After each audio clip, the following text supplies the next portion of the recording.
नमस्कार साथियों, मैं अनीता श्रीवास्तव आपका हार्दिक अभिनंदन करती हूँ। महर्षि वेदव्यास द्वारा रचित महाभारत के 112वें अध्याय में आज का प्रसंग है माद्री के साथ पांडु का विवाह तथा पांडु की दिग्विजय।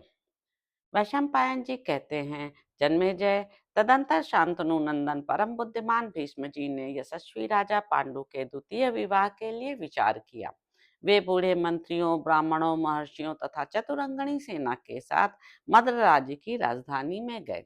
बहालिक शिरोमणि राजा शल्य भीष्म जी का आगमन सुनकर उनकी अगवानी के लिए नगर से बाहर आए और यथोचित स्वागत सत्कार करके उन्हें राजधानी के भीतर ले गए। वहां उनके लिए सुंदर आसन, पाद्य, अर्घ्य तथा मधुपर्क अर्पण करके मद्रराज ने भीष्म जी से उनके आगमन का प्रयोजन पूछा। तब कुरुकुल का भार वहन करने वाले भीष्म जी ने मद्रराज से इस प्रकार कहा, शत्रुदमन, तुम मुझे कन्या के लिए आया हुआ समझो। सुना है तुम्हारी एक यशस्विनी बहन है जो बड़े साधु स्वभाव की है। उसका नाम माद्री है। मैं उस यशस्विनी माद्री का अपने पांडु के लिए वरण करता हूँ। राजन, तुम हमारे यहाँ संबंध करने के सर्वथा योग्य हो और हम भी तुम्हारे योग्य हैं। मद्रेश्वर, यूं विचार कर तुम हमें विधि पूर्वक अपनाओ। भीष्म जी के यूं कहने पर मद्रराज ने उत्तर दिया, मेरा विश्वास है कि आप लोगों से श्रेष्ठ वर मुझे ढूंढने से भी नहीं मिलेगा, परंतु इस कुल में पहले के श्रेष्ठ राजाओं ने कुछ शुल्क लेने का नियम चला दिया है। वह अच्छा हो या बुरा, मैं उसका उल्लंघन नहीं कर सकता। यह बात सब पर प्रकट है। निसंदेह आप भी इसे जानते होंगे। साधु शिरोमणि, इस दशा में आपके लिए यह कहना उचित नहीं है कि मुझे कन्या दे दो। वीर, वह हमारा कुल धर्म है और हमारे लिए वही परम प्रमाण है। शत्रुदमन, इसलिए मैं आपसे निश्चित रूप से यह नहीं कह पाता कि कन्या दे दूंगा। यह सुनकर जनेश्वर भीष्म जी ने मद्रराज को इस प्रकार उत्तर दिया, राजन, यह उत्तम धर्म है। स्वयं स्वयंभू ब्रह्मा जी ने इसे धर्म कहा है। यदि तुम्हारे पूर्वजों ने इस विधि को स्वीकार कर लिया है तो इसमें कोई दोष नहीं है। शल्य, साधु पुरुषों द्वारा सम्मानित तुम्हारी यह कुल मर्यादा हम सबको विदित है। यह कहकर महातेजस्वी भीष्म जी ने राजा शल्य को सोना और उसके बने हुए आभूषण तथा सहस्त्रों विचित्र प्रकार के रत्न भेंट किए। बहुत से हाथी, घोड़े, रथ, वस्त्र, अलंकार तथा मणि, मोती और मूंगे भी दिए। वह सारा धन लेकर शल्य का चित्त प्रसन्न हो गया। उन्होंने अपनी बहन को वस्त्राभूषण से विभूषित करके राजा पांडु के लिए कुरुश्रेष्ठ भीष्म जी को सौंप दिया। परम बुद्धिमान गंगानंदन भीष्म माद्री को लेकर हस्तिनापुर में आए। तदंतर श्रेष्ठ ब्राह्मणों के द्वारा अनुमोदित शुभ दिन और सुंदर मुहूर्त आने पर राजा पांडु ने माद्री का विधि पूर्वक पाणी ग्रहण किया। इस प्रकार विवाह कार्य संपन्न हो जाने पर कुरुनंदन राजा पांडु ने अपनी कल्याणमयी भार्या को सुंदर महल में ठहराया।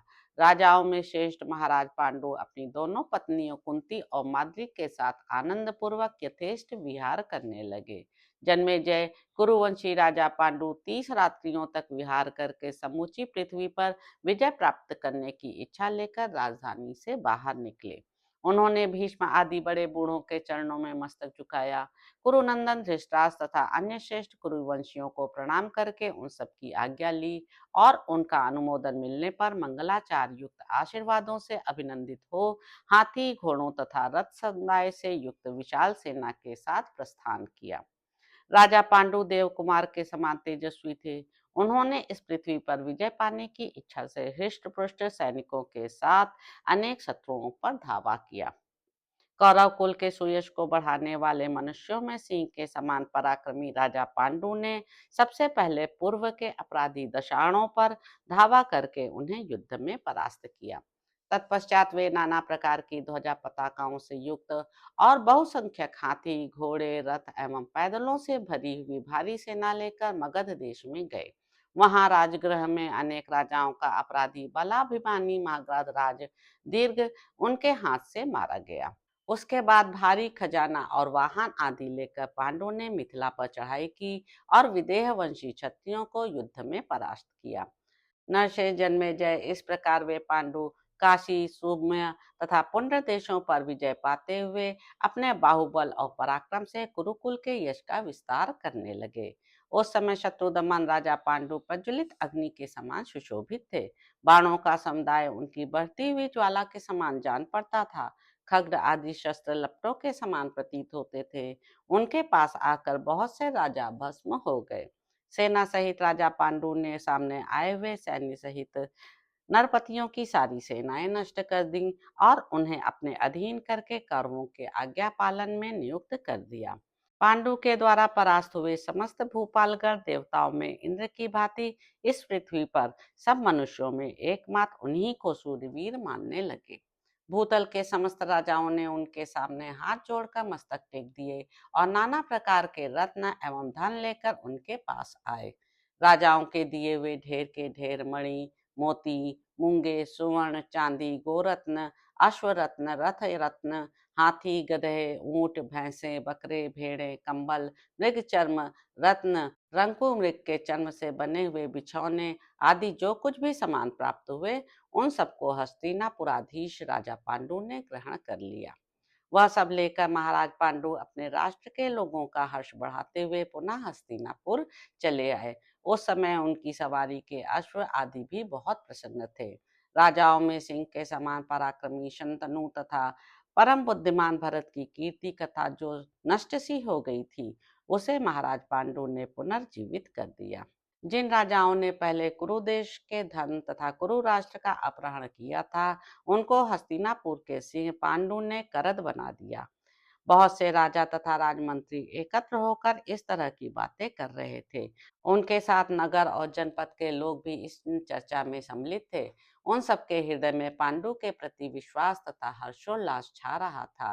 राजा पांडु जब नगर के निकट आए, तब भीष्म आदि सब कौरव उनकी अगवानी के लिए आगे बढ़ आए। उन्होंने प्रसन्नता पूर्वक देखा, राजा पांडु और उनका दल बड़े उत्साह के साथ आ रहे हैं। उस समय ऐसा जान पड़ता था मानो वे लोग हस्तिनापुर से थोड़ी ही दूर जाकर वहां से लौट रहे हों। उनके साथ भांति भांति के धन एवं नाना प्रकार के वाहनों पर लाद कर लाए हुए छोटे बड़े रत्न, श्रेष्ठ हाथी, घोड़े, रथ, गौएं, ऊंट तथा भेड़ें आदि भी थे। भीष्म के साथ कौरवों ने वहां जाकर देखा तो उन धन वैभव का कहीं अंत नहीं दिखाई दिया। कौशल्या का आनंद बढ़ाने वाले पांडु ने निकट आकर पितृव्य भीष्म के चरणों में प्रणाम किया और नगर तथा जनपद के लोगों का भी यथायोग्य सम्मान किया। शत्रुओं के राज्यों को धूल में मिलाकर कृतकृत्य होकर लौटे हुए अपने पुत्र पांडु का आलिंगन करके भीष्म जी हर्ष के आंसू बहाने लगे। सैकड़ों शंख, तुरही एवं नगारों की तुमुल ध्वनि से समस्त पुरवासियों को आनंदित करते हुए पांडु ने हस्तिनापुर में प्रवेश किया। तो इस प्रकार साथियों, आदि पर्व के अंतर्गत संभव पर्व में पांडु दिग्विजय विषयक 112वां अध्याय पूरा हुआ। इसके अगले अंक में आप जानेंगे कि राजा पांडु का पत्नियों सहित वन में निवास तथा विदुर का विवाह। तो अब आपसे अगले अंक में मुलाकात होगी। मेरे YouTube चैनल संवाद विद अनीता को लाइक करें, शेयर करें, सब्सक्राइब करें। धन्यवाद साथियों।